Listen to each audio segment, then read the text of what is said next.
already released the Amphibia review, so it's time to talk about the Owl House, which is also back on Disney right now. And I didn't say this in the Amphibia review, but like, pirate these episodes. At least the episodes from this weekend. Because I know Amphibia wasn't really involved in it, but there was a walkout by the Owl House staff the day that this episode dropped to protest the fact that Disney is blatantly and openly homophobic.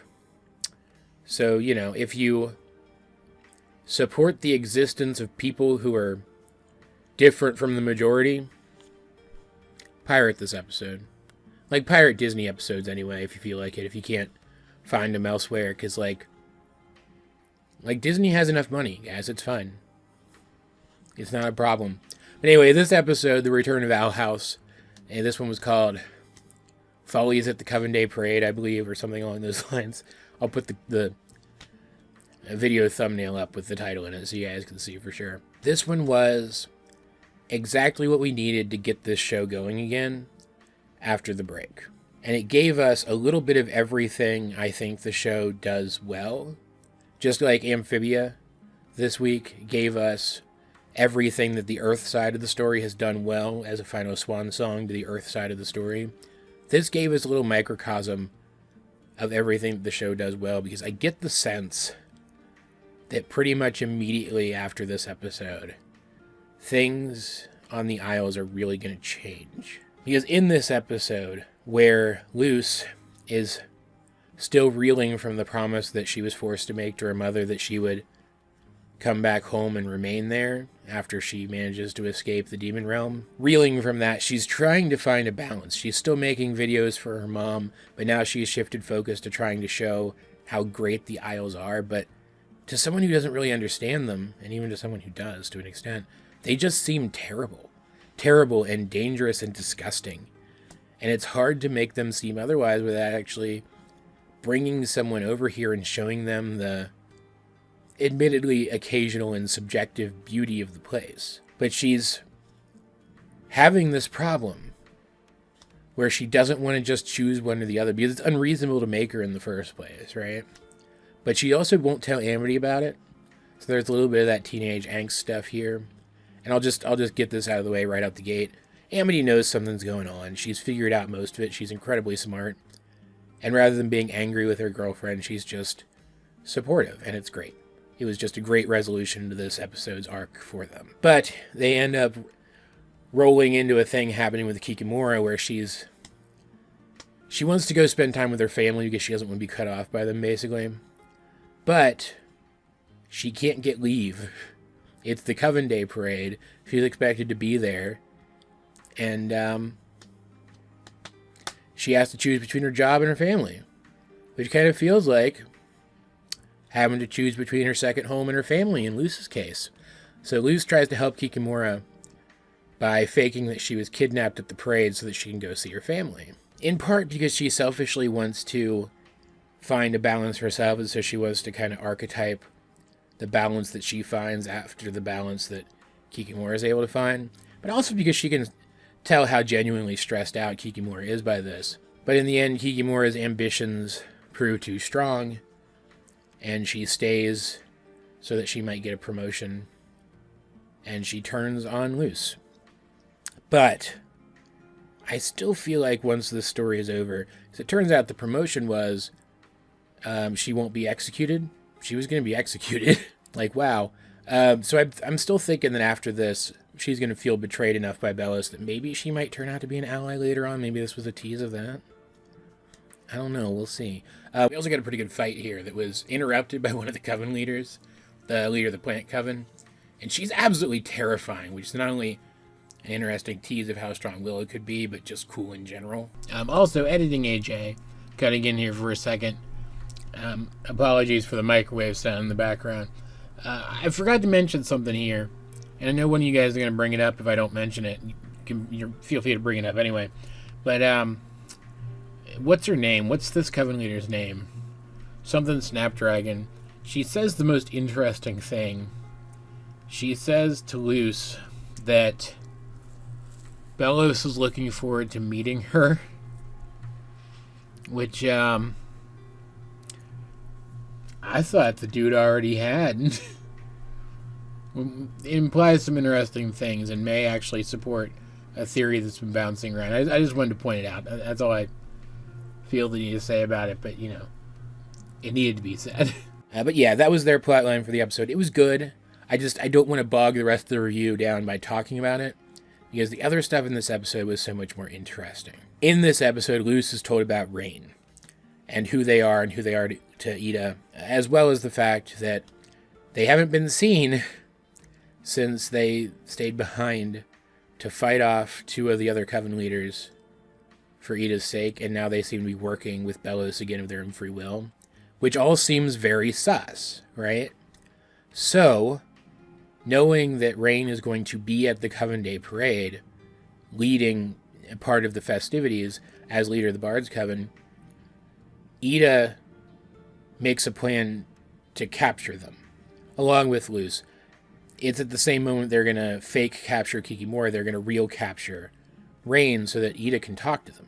But Raine this entire time has been literally magically gaslit into believing that they've lost their memory, that they were never a rebel, and that they're loyal to Belos. And so, amidst a hilarious sequence where Backpack Hootie and King, I'll let you watch the episode yourself, but let's just say they bring a parade float to life and then do a bunch of blasphemy against Belos. And yes, that's a lot of weird random words that don't usually go together, but they're the correct ones.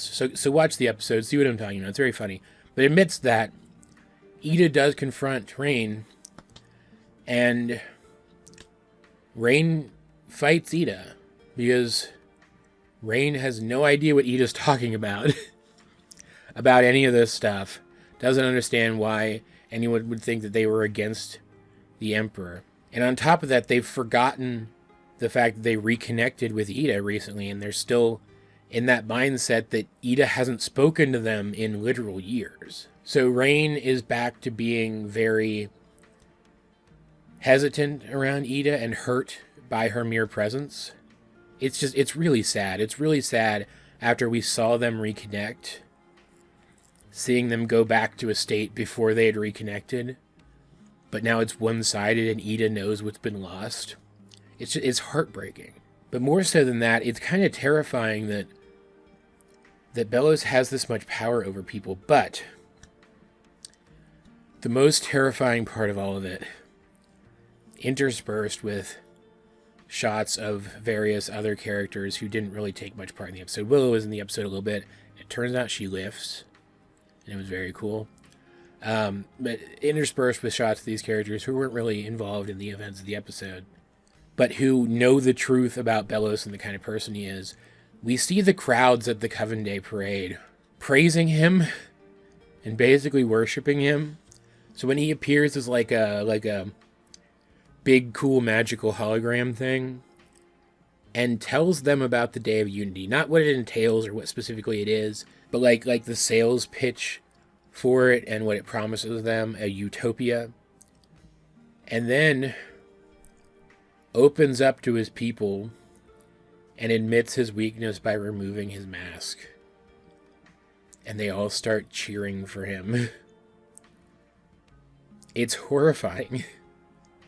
Because it shows us just how deep this guy's roots into the society reach. Just how much he has indoctrinated them and how much control he has over them.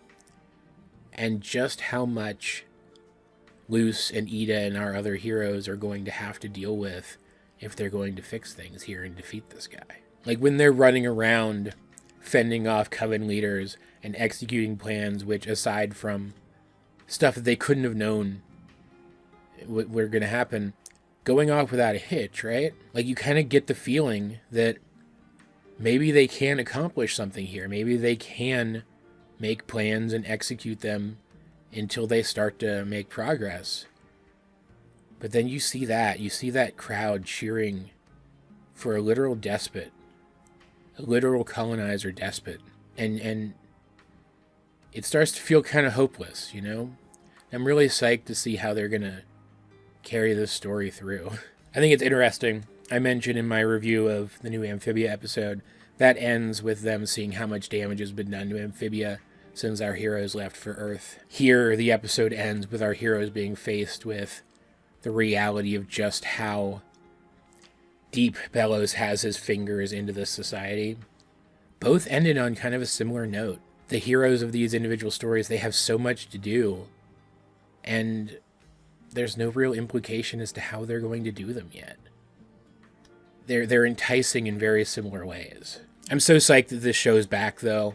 Like, this episode had everything from angsty Lumity moments to cute Lumity moments to badass Lumity moments, giving us the full spectral reminder of what's so cool about them. It had lore, it had world building, it had story stuff. It was just great. It was a great all-around episode that, much like Amphibia's episode this week again, gave us a taste of the various things that this show does well. I mean, there's not much more to say about it, though. This is an excellent show. I'm looking forward to talking about it more again. Oh, also, real quick, fair warning when you go to watch this episode. It turns out Hootie can remove his skin and muscles, everything but his bones. Just fair warning that we do see that in this episode, and I will never unsee it, and neither will you. Just brace yourselves. But watch the episode either way. That said, what did you guys think of, what was it called again? Follies at the Coven Day Parade. If you have seen it, let's get a discussion going in the comment section down below. And while you're down there, you might as well like the video, share it with anyone else if you think you enjoy my content, subscribe if you haven't. You can also check out links to my various social medias as well as the many ways you can help out the channel. Those will be in the video description.